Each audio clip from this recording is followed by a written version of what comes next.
Happy Friday. Let's go. Happy Friday, man. Sunny, 60 degrees. We're cheating. We're cheating with this weather. I love it. I'm Ryan McGuffey. It's the recap lunch hour. Questions, comments. We'll hit some of the topics here. Got a couple of Halloween topics today.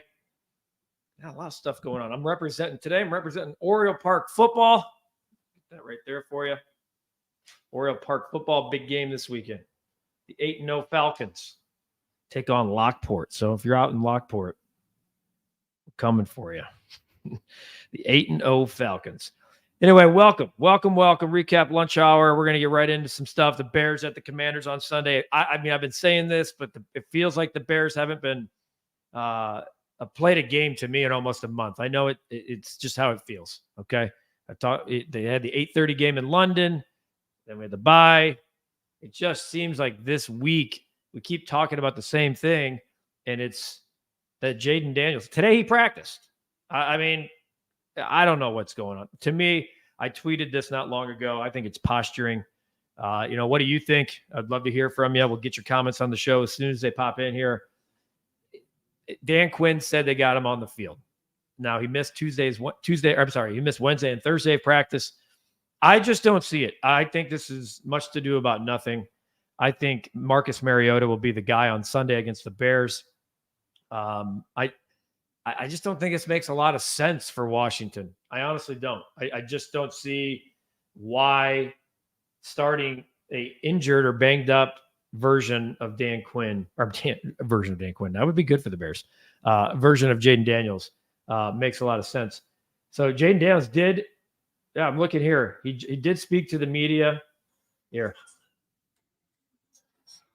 How you feeling? I feel good. I want to play, but it's not my call. Okay, so when I hear an athlete say that, I want to play, but it's not my decision. Courtney Cronin from ESPN just retweeted that. That tells me you got a guy who wants to suck it up and go, and the organization's letting him know that in the best interest of his health, his future, and the team, that right now, let's talk about it next week. That's what I'm going with. I'm sticking to it. We'll figure it out come Sunday. We'll know the inactive list around shortly after 1:30 p.m., like right around the halftime mark of those noon kickoffs. I expect him to be inactive. Maybe he's a healthy backup, but I think it's Marcus Mariota. What do you think? The Bears have a banged up secondary. That'll be interesting to see too. Are the Bears going to get their guys? Okay. There, 3 QBs. Jayden Daniels didn't start practice. I'm reading this stuff as it's coming in, folks. Jayden Daniels wasn't even on the field to start the practice. Again, there's a limited window for the media to see practice. The fact that he did meet the media, Jayden Daniels, again, I could make an argument that that's part of the posturing to the Commanders don't have to come out and say, the Bears don't have to come out and tell you that any of their secondary, Jaquan Brisker, Kyler Gordon, that they're playing until they release the inactives at 10:30, or not 10:30, 10:30 for noon kickoffs, but 1:30 for 3 p.m. kickoffs. So the other question I have about the Bears, is this a must-win game? I mean, when you're talking about the playoffs and kind of where the Bears are, is this a must-win game for the Bears? For when you look at playoff seeding, right now they're in the 7th spot. But, I think it is. And I'll tell you why. Because here, I'm going to give you the upcoming schedule for the Bears. They are about to get into the meat and potatoes of their schedule, which really, quite honestly, is playing their division, which is the best in football. So you have the road games back to back, okay? You have at Washington, at Arizona. And as we know, any road game in the NFL, there's no sure thing. Arizona's been playing better. I think that game, that's a coin flip. I know it might seem like the Bears are way better or more talented in Arizona. But when you're talking about back-to-back road games, you're going to have a situation when the Bears play their next game at Soldier Field. It'll be November 10th. They will have gone over a month without playing a home game. Technically, the London game in Jacksonville was a home game, so they do get credit for a home win. But obviously, we know that was a neutral site game. After Washington and Arizona, you got New England at home. That's an absolute You have to win that game. We know that. This is where it gets interesting. This is where it's real. Home against the Vikings, short turnaround at Detroit on Thanksgiving. Detroit on Thanksgiving just is a thing in itself, but Detroit's the cream of the crop right now in the NFC. So Minnesota, Detroit, at San Francisco, at Minnesota, home against Detroit, home against Seattle, at Green Bay. And I also, by the way, I missed the Green Bay game. After the New England Patriots, it's Green Bay, Minnesota, Detroit. Boom, boom, boom. You get them all. You get Green Bay, Minnesota back-to-back at home. Then you go Detroit, San Fran, Minnesota, 3 straight road games, all three are quote unquote prime time. You have a Thanksgiving game. You have a 3:25 kick on Fox on December 8th.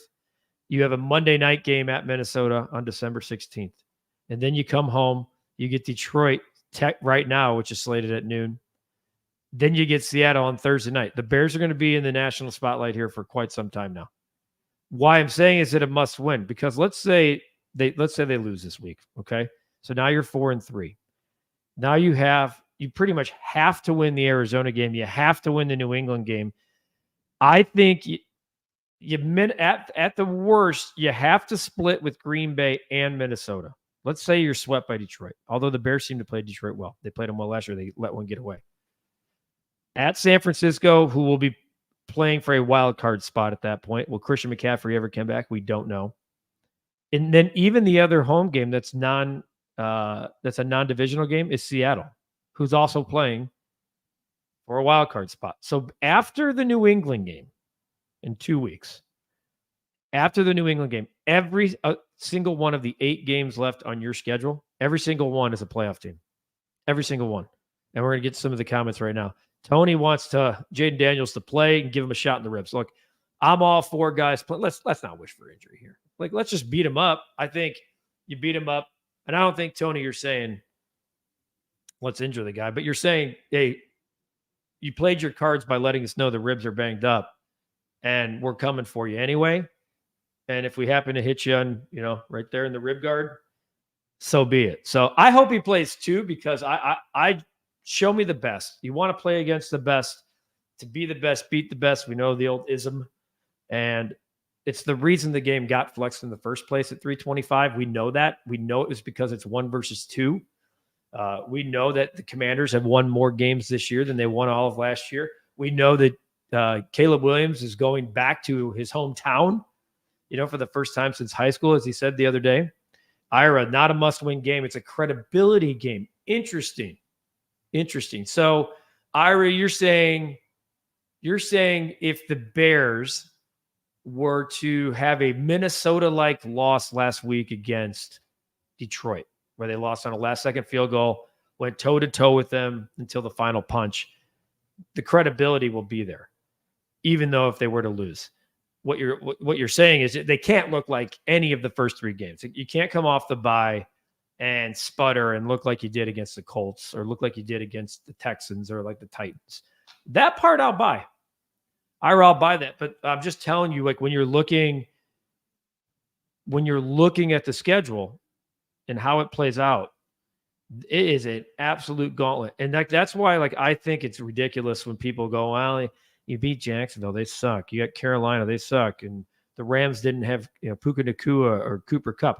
Not their problem. You beat the teams on your schedule, because you know what? I guarantee you there's going to be fans talking about, well, look how hard the Bears' schedule is the second half of the season.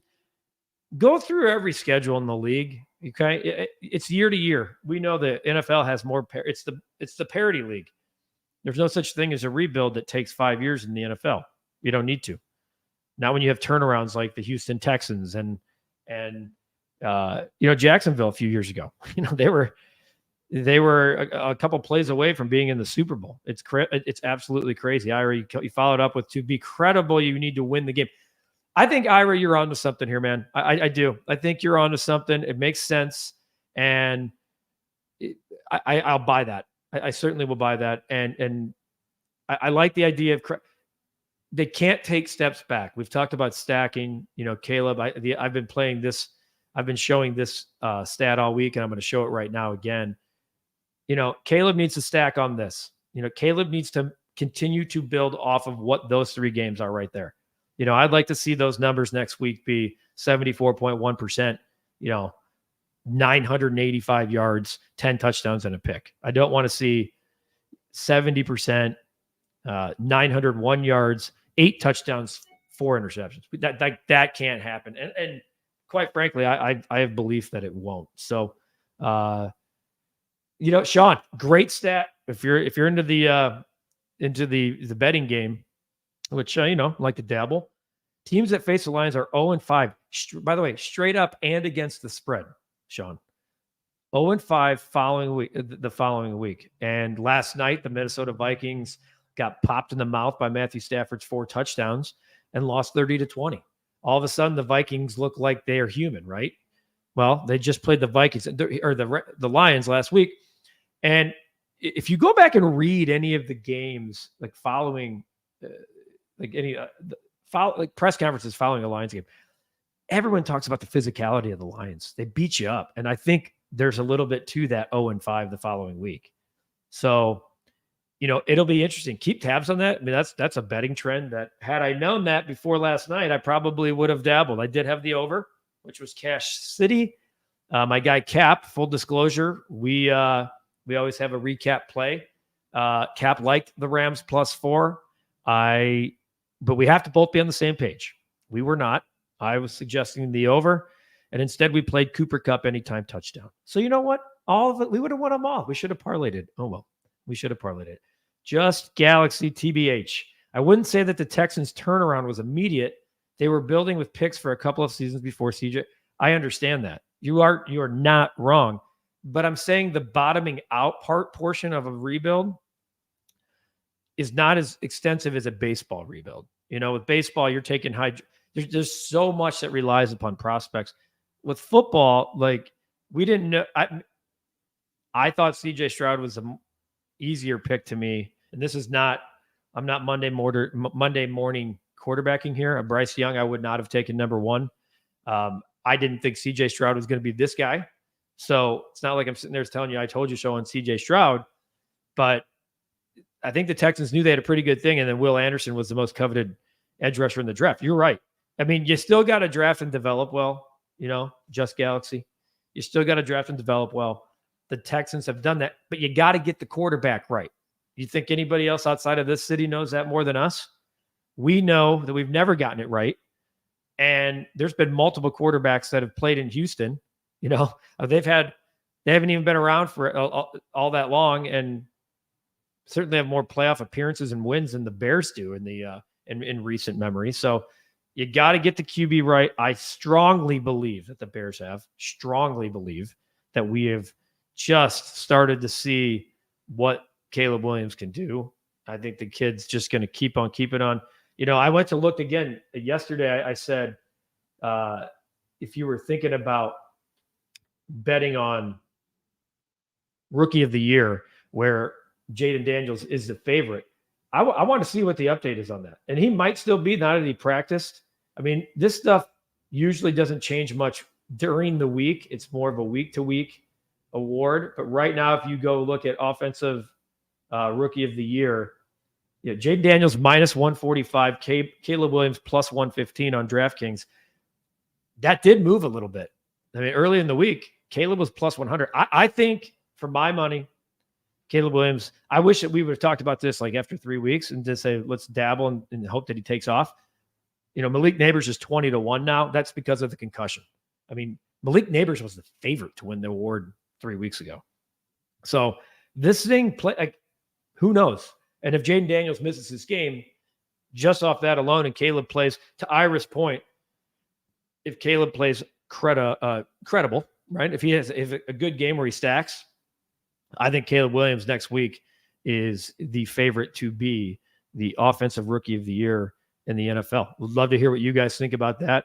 I think again, his command at the line of scrimmage, his presence in the huddle, it's just different. We're 6 games into this thing, and it just is different than we've seen in this town. Screw it, ever. Even Jay Cutler by default's the best quarterback in the history of the Bears, but it wasn't all that much of an uphill climb. So got a couple other things. It is, I want to tell you about Tuesday, by the way. Tuesday, Felco football recap live from Hooters Downers Grove. Call for reservations. It'll be a packed house, packed room. Cap, Tommy Waddle, Alex Brown will all be out there recapping the Bears and the Commanders and looking ahead to that Cardinals matchup next week. So make sure to call the Hooters and Downers Grove off of Butterfield Road there. And I will be out there. Our entire staff will be out there. We should have a lot of fun. And we hope that you can join us. If you're close, if you're nearby, if you're thinking about coming out and meeting Cap and Tommy and Alex, and just the good food, let's do that. One more comment here before we move on. No one's taking I disagree. Sean, like, we could have a little side hustle bet, my man. Like, and this is one that I'm happy to lose. I think Caleb Williams is going to be the rookie of the year. I really do. I think at the end of the day, and keep in mind, it seems like a one-person award. The defense, the way they play football, that's going to give the Bears. I think the Bears, like, the Commanders play in a weak division. In my opinion, I think the NFC East sucks, and it's going to help pad those numbers a little bit. I still think that the Bears have a shot to have more wins than the Commanders. I know that seems crazy right now, but if you look at the Commanders, okay, I'll look at the Commanders real quick because we're talking about rookie of the year. Okay. Bears, Giants are in shambles. Steelers, tough game. Cowboys, let's call it a tough game. The Titans, we know what they're going through right now. At New Orleans, Eagles, Falcons, who are a playoff team or fighting for playoffs, at the Cowboys. Like, I think they're in for a long haul too. I do. I think I think it's Jayden Daniels. You say he's not giving it away. Well, I think it's being earned either way. Just Galaxy, especially with Caleb Williams drastically improving the last couple of weeks he's played. Shane Waldron's play calling has no doubt improved. It seems like Caleb can read a defense too. Yeah, Shane Waldron, for all that talk, and I was right there with him. I think the first 15, not having the scripted first 15 was bogus. I've never heard that in all my years of playing football and being in football. I always had a scripted even a first 10, first 15. I even had a coach do a first 20. That's what Kevin O'Connell does in Minnesota, first 20. So, we'll see. World Series starts tonight. I know that, a lot of you might be like, oh, baseball's even happening, but it's a dream scenario for Fox, no doubt. It's Dodgers, Yankees. My question is, does Chicago care? I think we all have PTSD from baseball a little bit. That's the way certainly if you're a White Sox guy and you have 121 losses and 101 losses the year before, and the Cubs 83 and 79, just kind of in mediocreville for the last few years. It just, it's almost like we would, the baseball doesn't exist in this time. Go back real quick to the Bears. Bill Walsh wouldn't script it. There's some truth to that, but situations dictate script too. You go down 14-0 and you're at play 11 of your first 15. It depends on what the situation is, no doubt. Situational football. Will the Cubs be aggressive in the offseason? So this is a great question. There's been a few people asking if the Cubs are going to trade Nico Horner. The Cubs need two things, in my opinion, to be serious about winning the 2025 NL Central. They need a stud closer. They need a lockdown guy at the back end of the bullpen. They blew 26 saves. Okay, 26 saves. And 13 came from actual guys in the ninth inning, the guys who were closing games. Adbert Alzolay. I know he was injured most of the year. Porter Hodge was at the end of the year. And then you had Hector Neris, who ended up getting DFA'd. You brought him in for $9 million. And then they need an impact bat. And I'm not talking about Cody Bellinger. Cody Bellinger, shameless plug here, co-host Inside the Clubhouse on 670 The Score. I'll be out there tomorrow morning from 9 to 11 with Bruce Levine. And Bruce thinks he's opting out. I think he's opting out. Okay, so how are you replacing that? To me, it gives you more payroll flexibility. I think they need a stud bat. Are they going to be in the Juan Soto sweepstakes? No. I think that they should be 100%.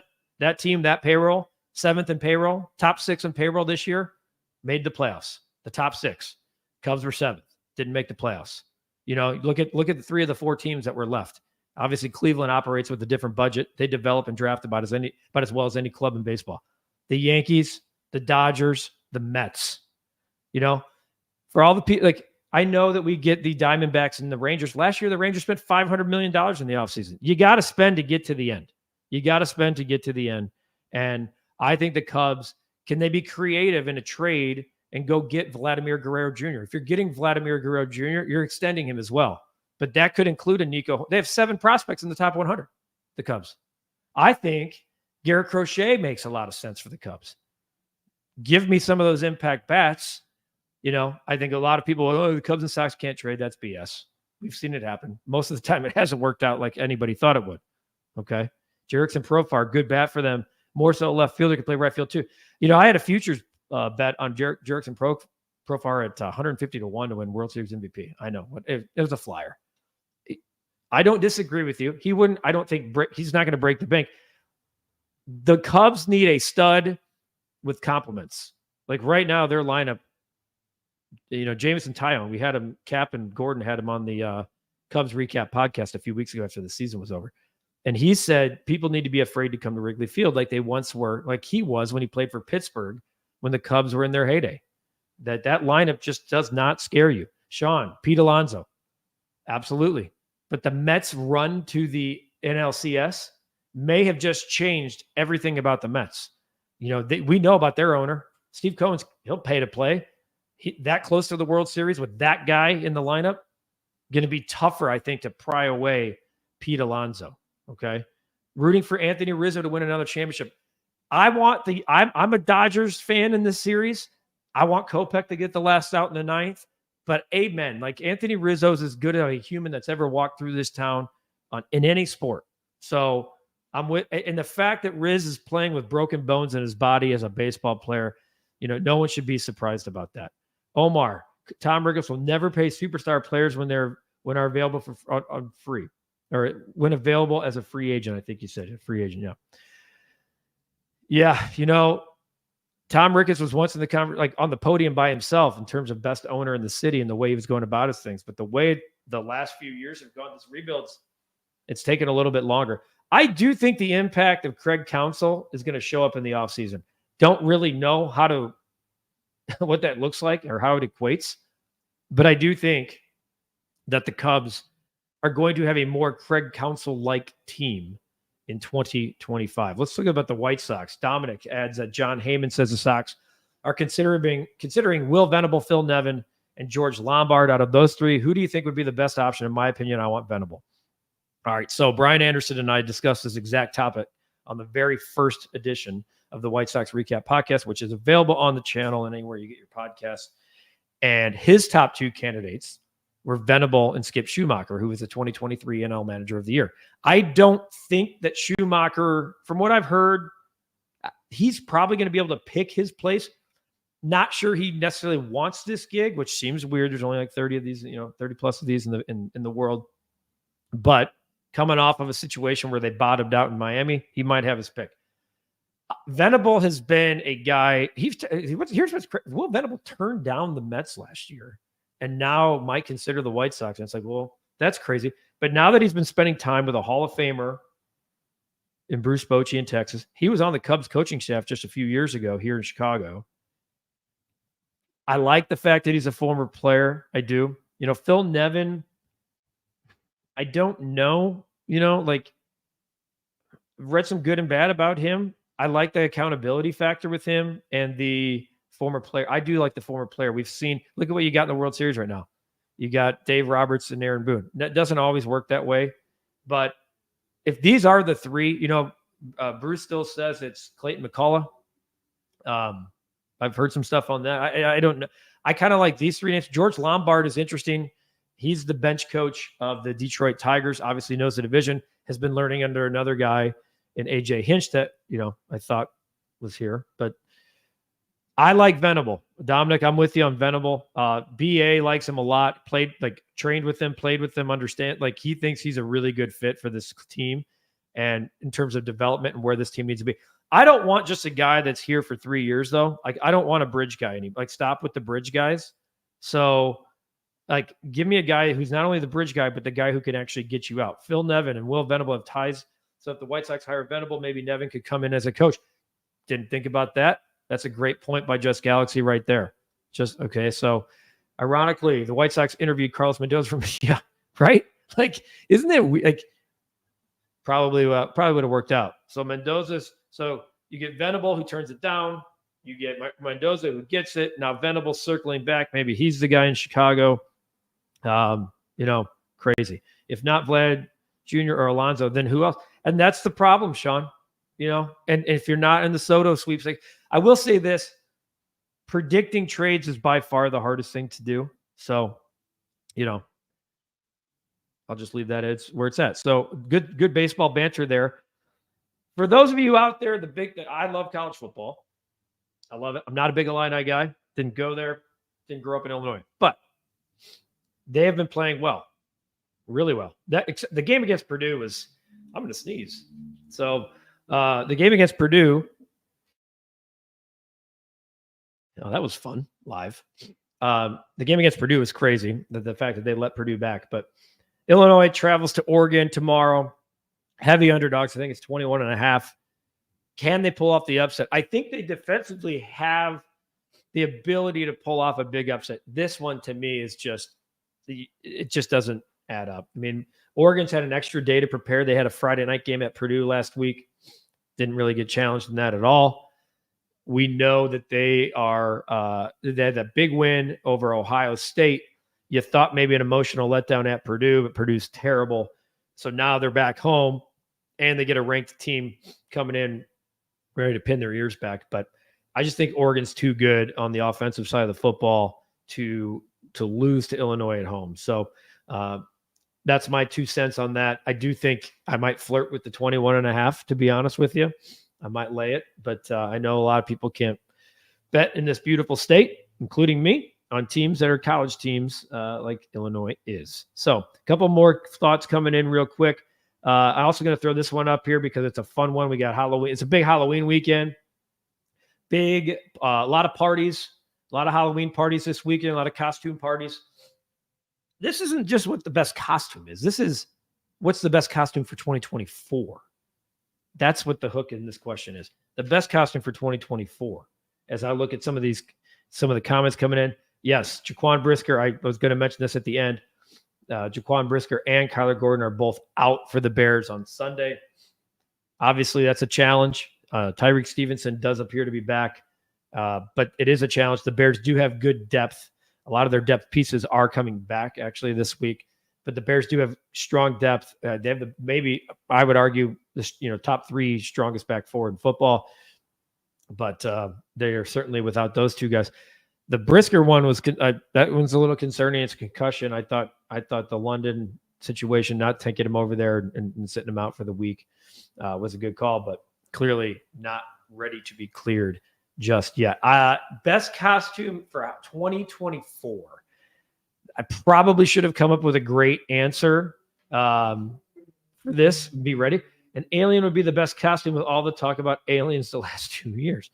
Okay. I mean, let's be honest. An alien is a costume that, honestly, regardless of generation or decade, I think an alien is always an option. 2024, you could just go as like a Chicago sports fan with a bag on your head. I mean, you could just be not specific to one team, just like bag this entire season or this entire year. I know we got the Bears kind of on the come here, but it's just been tough sledding, man. We just have some tough ass stuff going on in Chicago sports. We got a Bulls team that made the play-in tournament. The Blackhawks were the second worst team in hockey. The White Sox were the worst team of all time. Casually throwing out this. And, the Bears are 4-2 and currently are a playoff team. But again, it's October 25th. That's about it. So this has been great. A lot of banter here. A lot of thoughts on the Cubs. A lot of thoughts on the Bears. And big weekend in store here. Great weather coming. We got the Oriole Park Falcons looking to go 9-0. Keep it rolling. And, Cap's coming back from Jamaica. So he'll look, I'm assuming, abnormally like orangish bronze. I'm trying to see the recap sign in the back there. We may have to change the tint of that just to match, to make sure Cap doesn't bleed into it. So Cap's coming back from Jamaica. I know he's going to be intensely ready to go. Tonight, we will have a new episode of the Big Dog Show. Later this afternoon, we'll be recording a brand new episode of the Big Dog Show. Mercedes Lewis has special guest rookie wide receiver Roma Dunze joining him, and Cap. Cap is doing the show from Jamaica. That'll drop later. Brian Anderson and I will do a new podcast next week. If the White Sox hire a manager before then, we will do an emergency podcast on that. What a week. Let's wrap things up with, let's see. I had some soup today. That I went with a soup option today from the Marianos. So hats off to you guys. Have a great weekend. Enjoy the weather. Let's get a W in Washington for the Chicago Bears. Let's come back 5-2 on Monday and be a lot happier. Ken, appreciate you, bud. Love you too. Love all the support. This has been another edition of the Recap Lunch Hour with me, Ryan McGuffey. Have a great weekend, and we will see you next week.